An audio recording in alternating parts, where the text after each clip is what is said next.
tanks on October the 7th? Well, let's be clear. Reading the testimony of survivors of October 7th from Kibbutz Be'eri, like Yasmin Porat, was extremely harrowing. What she alleges is not only that her husband was killed in the initial takeover, but also she then says that the Israeli military tanks fired on the room where the hostages were, killing 12 Israeli civilian captives. We have also seen fantastic work in the Haaretz newspaper by Amos Harel, where he speaks at length about Brigadier General Rosenfeld, who was in charge of the Haaretz crossing. Now, when this military base was taken over, what he says, Amos Harel in Haaretz, the well-known Israeli newspaper, he says that Rosenfeld, when he realized that the base was overtaken, called in an airstrike.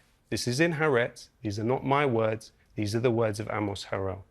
What we then saw is, since October the 7th, 22 Israeli civilian detainees killed in Gaza by Israeli airstrikes. The Israeli military has something called the Hannibal Directive.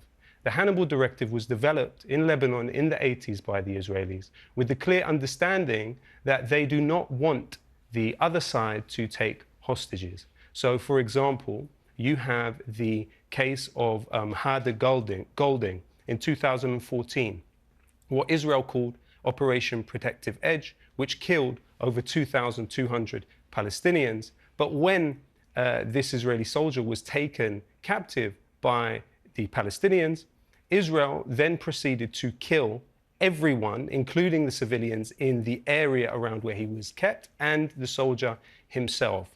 So what Israel has, unfortunately, is a policy of killing captives. If you look at the case of Gilad Shalit, this was an Israeli soldier. All right, listen, allow me to finish. Allow me to finish. Well, and don't you interrupt can't just me. keep talking. You can't keep talking. No, I have one last point to make, and I hope that right. you'll allow me to make it.